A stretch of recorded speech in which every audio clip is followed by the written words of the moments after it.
Does your English disappear in social situations?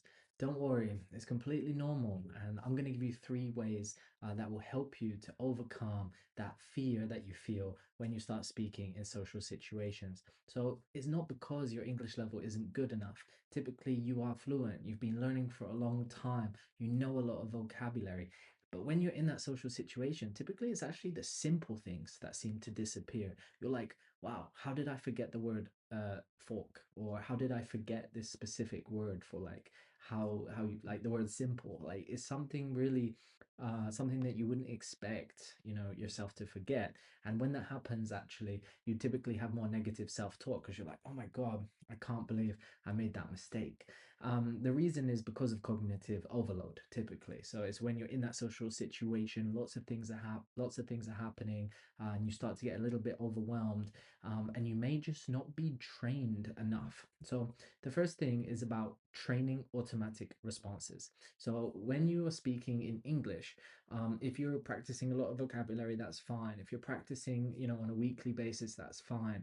But what really is the big gap between English learners and native speakers is the frequency in which they learn, in which they use that language on a day-to-day basis. So when you're using it daily, you develop automaticity, right? So when you go to speak, it's really automatic and it's something that you just, yeah, it just comes into your mind so quickly.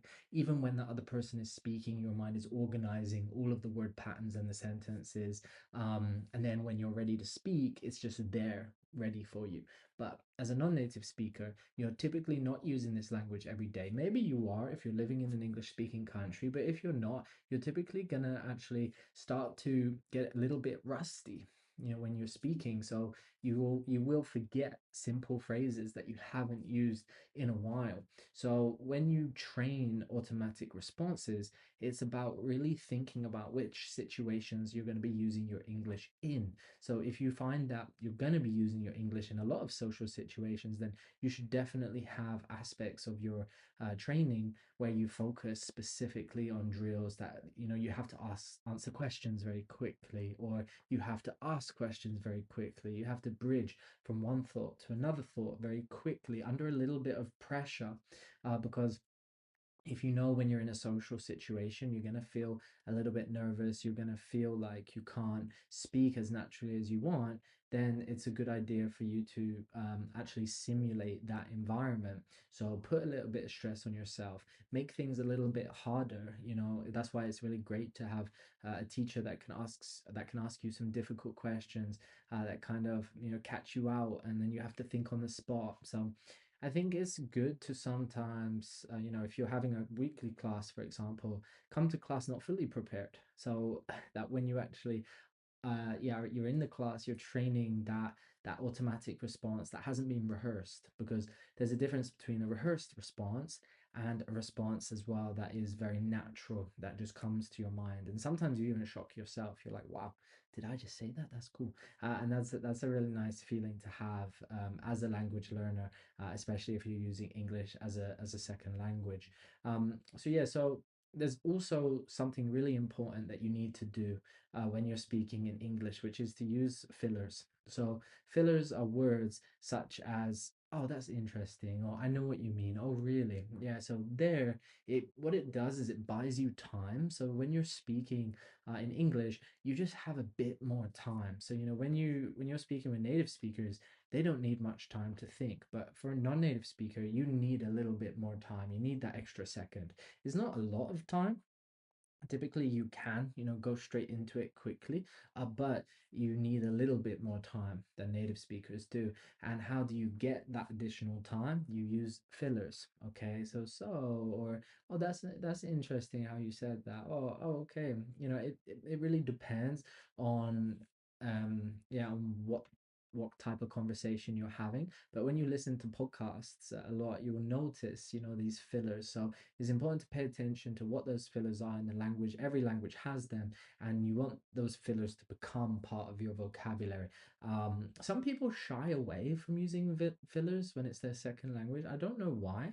I think sometimes they feel like it's too native, so they they feel like they're trying too hard, but I disagree with that. Yeah, I think you should try to adopt those fillers. Like native people use them for that the same reason I'm telling you you should use them, which is it buys them time, but they just do it automatically, so it's already part of the language that they use. So I definitely think that it's something that you should adopt and it's something that you should start trying to use. So yeah, so for example, as I speak Spanish, I've been learning Spanish for over 2 years now, and they have so many fillers, and I use them a lot. But I do find that even when I try to practice using them, when then I'm in the real social situation, it can be a little bit difficult and it doesn't come to you right away. But that's why actually you should integrate them into your practice, into your training, so that you can start to feel more comfortable when you do go to use them. What I found actually is a good way, is a good method, is when you use a certain phrase, you want to attach a filler next to it. So when you go to use that phrase, your mind has already attached that filler with it, so that typically you can start to remember what filler to use before you use that phrase. So, for example, like I just said, for example, you might attach the filler so next to that. So you can say so, for example. So you're putting these together, and this is going to become part of your active vocabulary. So put that into your training, put that into your practice, and I think that's going to help you a lot as well. If you are looking for a place to do that training, you can head to Valo. So Valo is, yeah, my English coaching platform.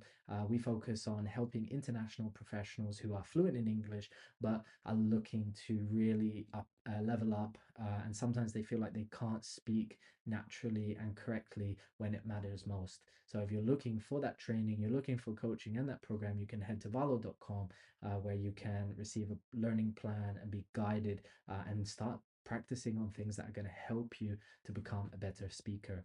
Okay. So next thing that I think is really important is to focus under mild pressure. Okay, I think I mentioned that a little bit in the beginning, but I want to talk a little bit more about it. So when you feel pressure, right, this is what you feel when you are out in real life, socializing, speaking with friends, speaking with people you want to connect with, going to that job interview that you want. All of these places that you will feel stressed. That's how it will be, until you get to a point when you are so good at the language and you reach that kind of native level where actually it's relaxing to speak because it's so automatic. Yeah, it's stressful, but you need to practice feeling that stress. So the way that you can do that is, yeah, start speaking about topics that give you some stress. So topics that you're not familiar with, topics that catch you off guard. So that's why it's good to have training that where the coach really knows you, and can keep pushing you and making sure that you are pushing yourself in the class, and you don't go into that relaxed mode where you feel comfortable and you start to push yourself a little bit into, yeah, to the other side, where you can actually start to yeah, feel a little bit of pressure, and start pushing yourself towards developing your ability to speak, because the goal is to get better. The goal is not to stay the same. Maybe for some people, the goal is to stay the same, but I think in general, we always want to be a bit better. We do.